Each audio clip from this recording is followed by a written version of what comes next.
Hello everyone. NCERT गणित कक्षा 11वीं में आपका स्वागत है। तो आप लोग जैसा कि जानते हैं कि हम लोग सम्मिश्र संख्याएं पढ़ रहे हैं। तो इसी क्रम में आज हम प्रश्नावली 5C का प्रश्न क्रमांक 7 सॉल्व करेंगे, जिसके पार्ट 2 दिए गए हैं। तो आज हम इसका पार्ट 1 सॉल्व करेंगे, उसके बाद आगे सॉल्व करेंगे।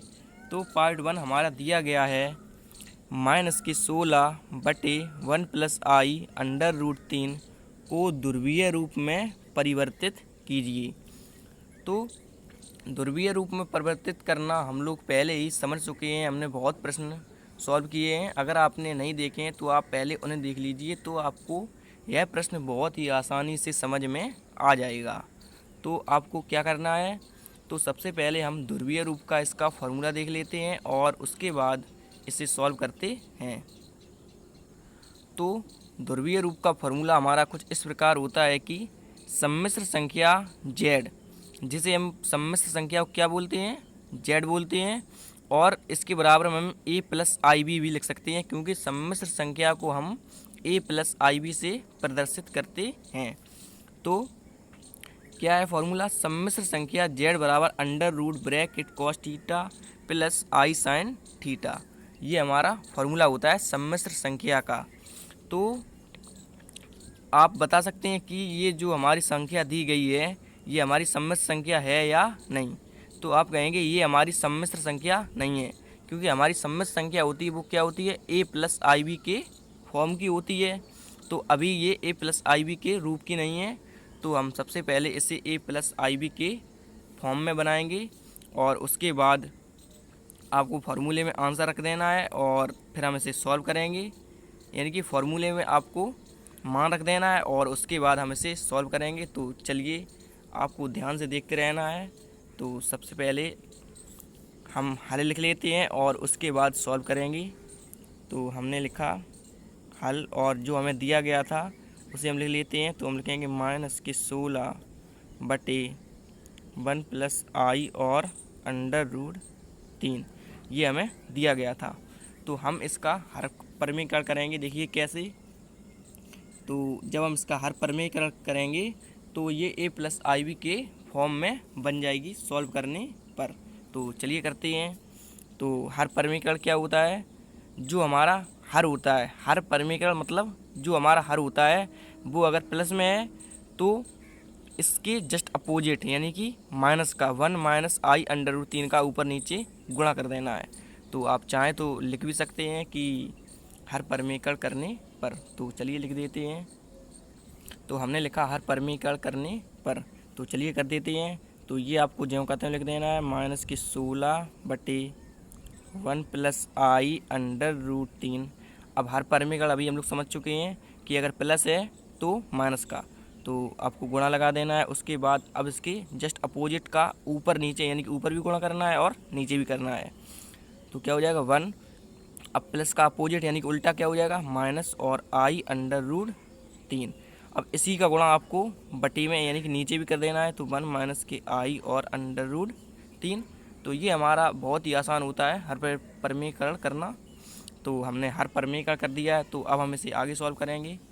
तो चूँकि इसमें गुणा का साइन लगा हुआ है तो ऊपर का ऊपर गुणा होगा और नीचे का नीचे होगा। तो चलिए कर देते हैं। तो -16 का गुणा हम 1 में करेंगे तो कितना हो जाएगा बताइए आप। तो आप कहेंगे -16 ही आ जाएगा। और अब -16 का गुणा इसमें करेंगे यानी कि के i√3 में। तो माइनस माइनस पहले ये हो जाएगा हमारा प्लस, और 16 और ये i और √3।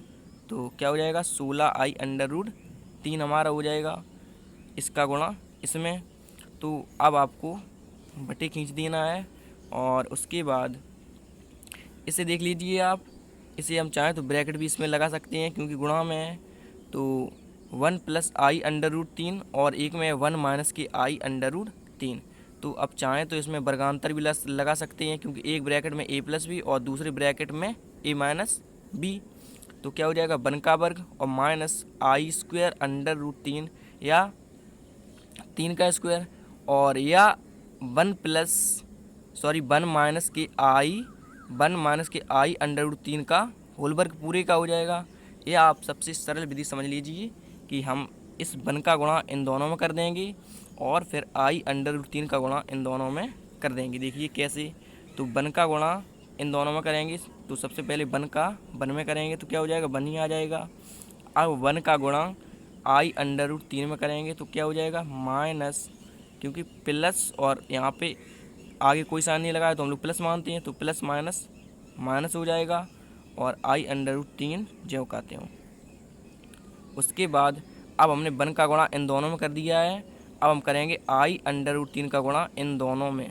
तो चलिए i अंडर रूट 3 का गुणा 1 में करेंगे तो ये प्लस i अंडर रूट 3 और प्लस माइनस, अब क्या हो जाएगा, ये माइनस हो जाएगा और i अंडर रूट 3 का गुणा i अंडर रूट 3 में करेंगे तो ये हो जाएगा i स्क्वायर और अंडर रूट 3 का स्क्वायर।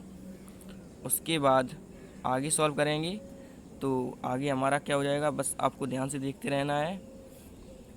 तो देख लीजिए ऊपर कितना दिया गया है, -16 और प्लस 16i, यानी कि प्लस के इस साइड भी 16 है और प्लस के इस साइड भी 16 है।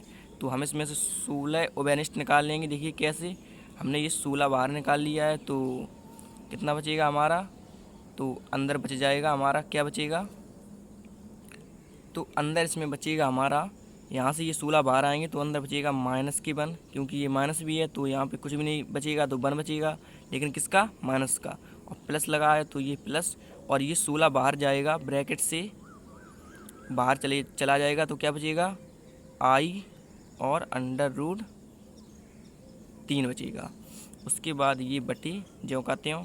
अब हम इसे देखेंगे नीचे तो ये माइनस का i अंडर रूट 3 और ये प्लस का i अंडर रूट 3, तो ये दोनों कैंसिल हो जाएंगे और उसके बाद 1 और ये वाला माइनस हमने जो कहते हो लगा दिया।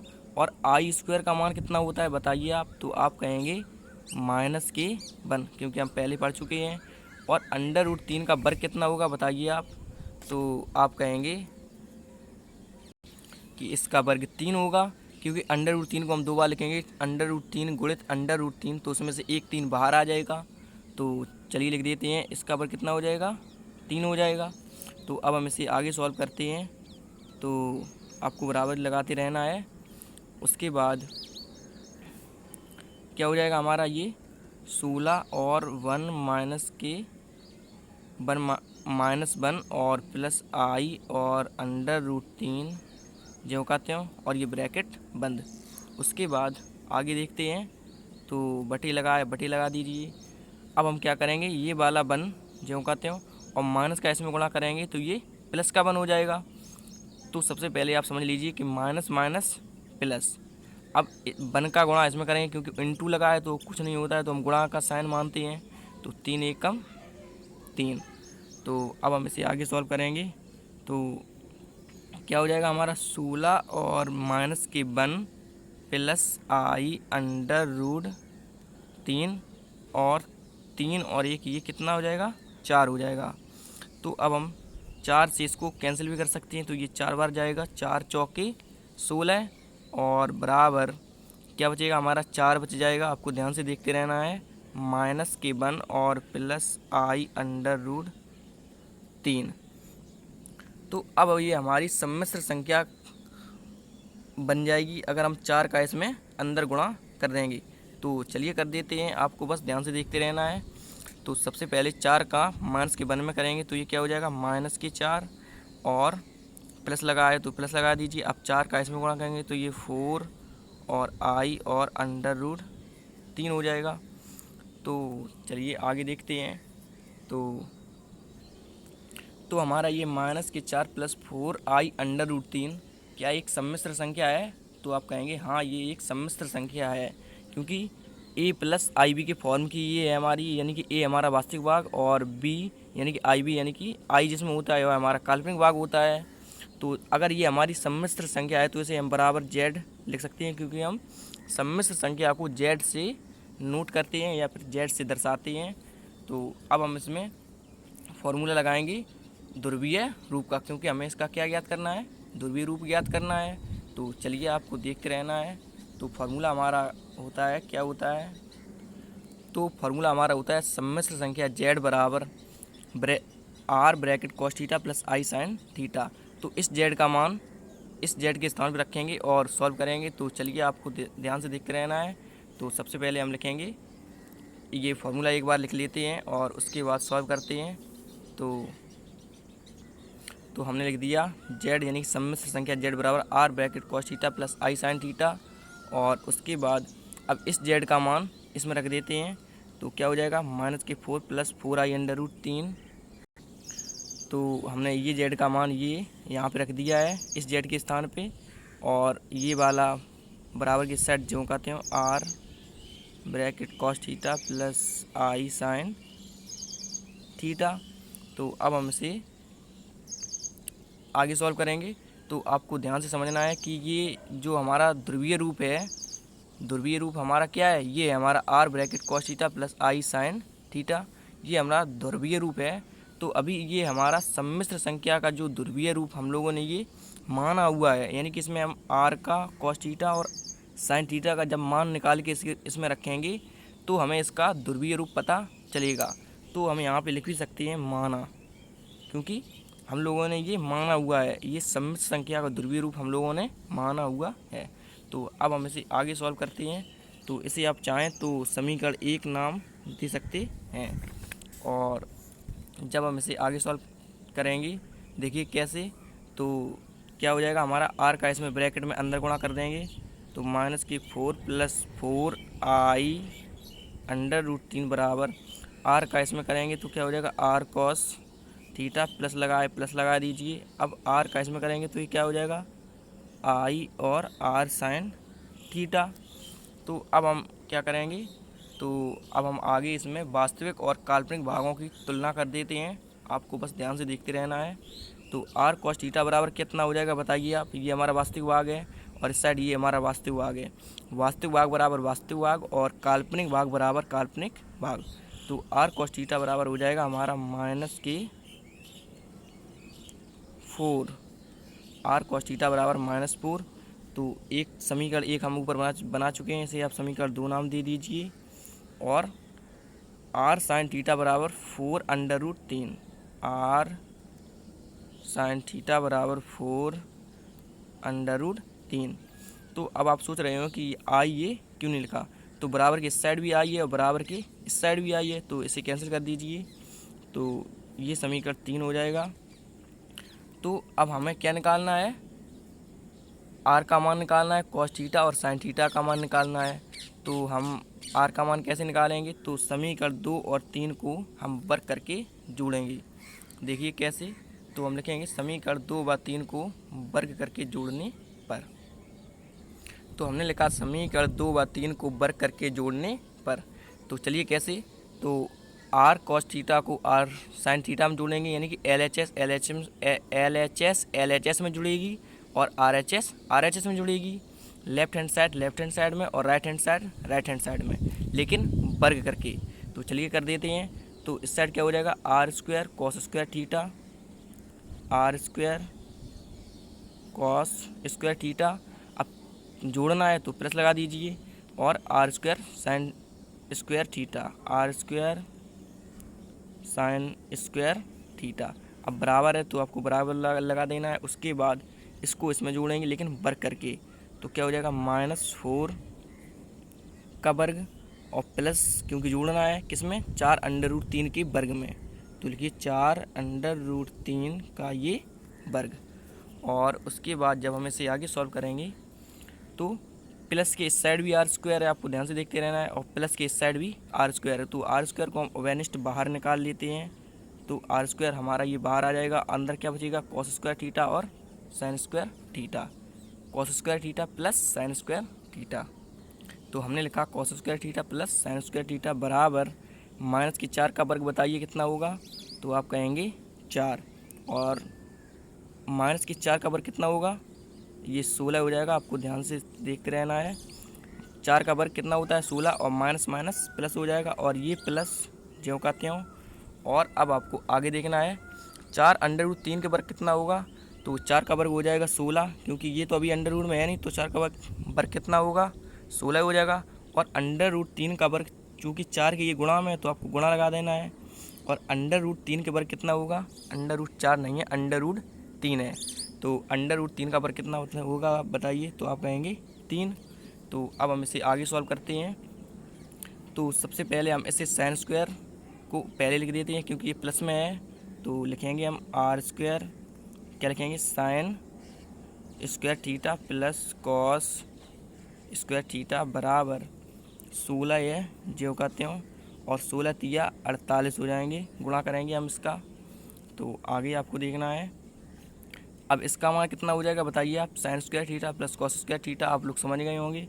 तो इसका मान कितना हो जाएगा, 1 हो जाएगा। तो हम लिखेंगे आर स्क्वायर, अब चूँकि ये ब्रैकेट हटेगा तो गुणा का साइन लगेगा, और बराबर इसे हम जोड़ देंगे तो ये कितना हो जाएगा, 8 और 6 14, 4 5 और 1 हासिल 6।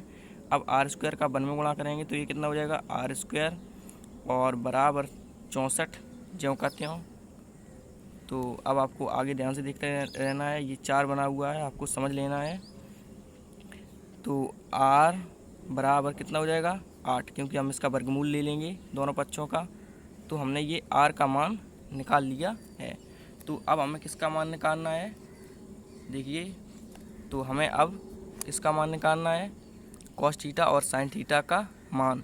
तो कॉस थीटा और साइन थीटा का मान जब निकालेंगे तो इसमें r cos theta sine theta तीनों के मान रख देंगे, तो हमें इसका ध्रुवीय रूप पता चल जाएगा।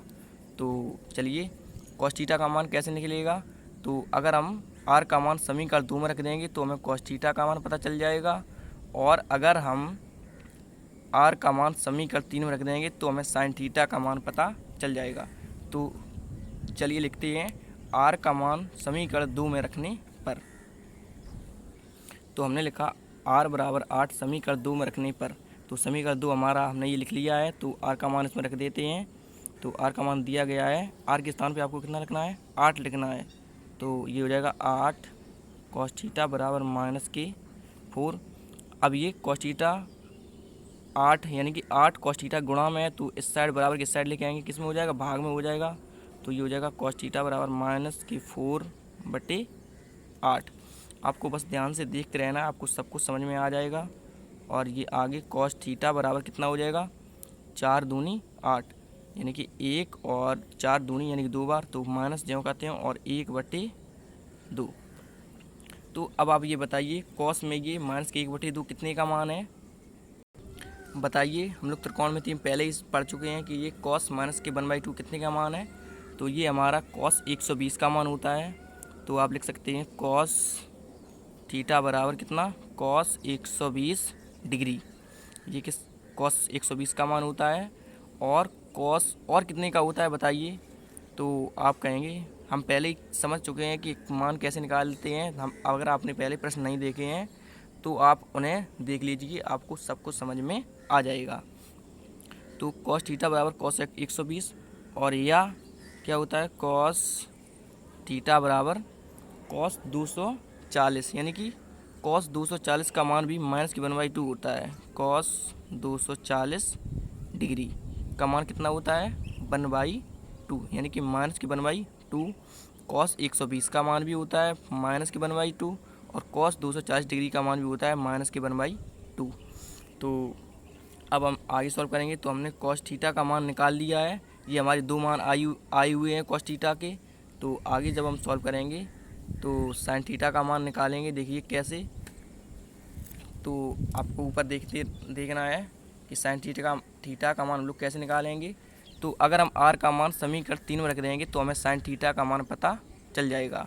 तो चलिए लिखते हैं, आर का मान समीकरण 3 में रखने पर। तो हमने लिखा आर बराबर 8 समीकरण 3 में रखने पर।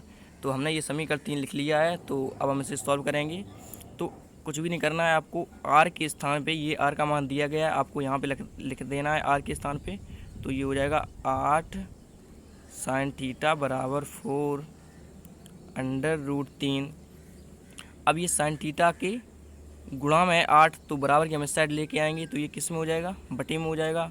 तो क्या हो जाएगा, साइन थीटा बराबर 4/√3 और बटे 8, हम इसे इस साइड लेके आएंगे तो ये बटे में हो जाएगा।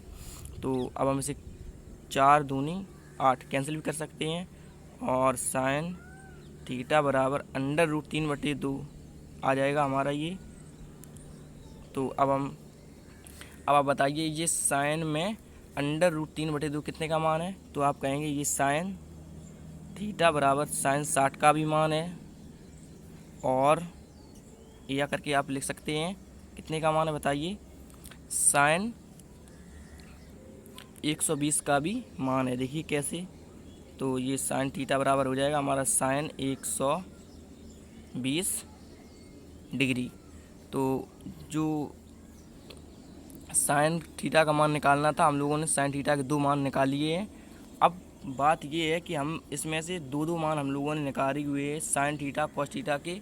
अब आपको रखना कौन सा है, तो सबसे पहले देख लीजिए हमें कहाँ पे रखने हैं मान। तो ये हमारा समीकरण 1 जो दिया गया है, इसमें हमें आर कॉस थीटा और साइन थीटा तीनों के मान रखने हैं। हमने तीनों के मान निकाल लिए हैं, तो चलिए लिखते हैं। तो हमने लिखा समीकरण 1 से, तो ये हमारा समीकरण दिया गया था, तो हमने लिखा समीकरण 1 से। तो अब हम इसमें आर कॉस थीटा और साइन थीटा का मान रखेंगे। तो आर का मान कितना दिया गया है देख लेते हैं। तो सबसे पहले ये -4 + 4i√3 बराबर, अब आर का मान हमारा कितना दिया गया है, तो चलिए देख लेते हैं। तो आर बराबर दिया गया है 8, जो हम लोगों ने निकाला हुआ है।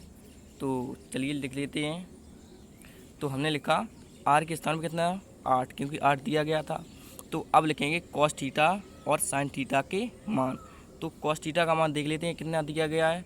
तो उससे पहले आप ये समझ लीजिए कि हमने ये साइन थीटा के मान 2 निकाले हैं। साइन थीटा बराबर साइन 60 डिग्री और साइन थीटा बराबर साइन 120 डिग्री। ये 120 लिखा हुआ है, आपको समझ लेना है 120 डिग्री। तो दोनों में जो कॉमन मान होगा उसी को हम लिखेंगे, यानी कि 120 वाला कॉमन हो या 60 वाला कॉमन हो। तो चलिए देख लेते हैं कॉस में।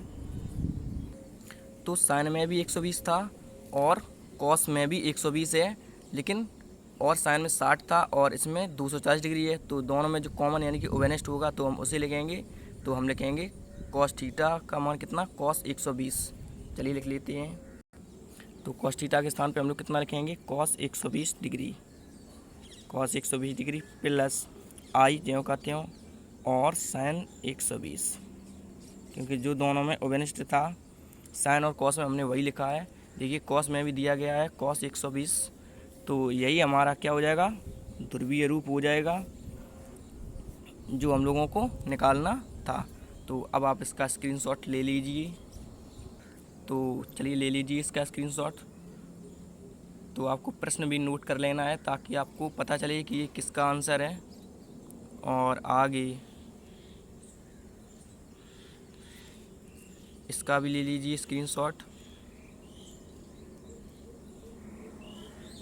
ले लीजिए इसका भी स्क्रीनशॉट, और उसके बाद इसका ले लीजिए स्क्रीनशॉट, और उसके बाद इसका भी ले लीजिए स्क्रीनशॉट, और उसके बाद इसका भी ले लीजिए स्क्रीनशॉट, और उसके बाद इसका भी ले लीजिए, और उसके बाद ये नीचे थोड़ा बचा हुआ है। तो आशा करता हूँ कि यह प्रश्न आपको अच्छे से समझ में आ गया होगा। तो इसी क्रम में अब हम आगे सॉल्व करेंगे। Thank you.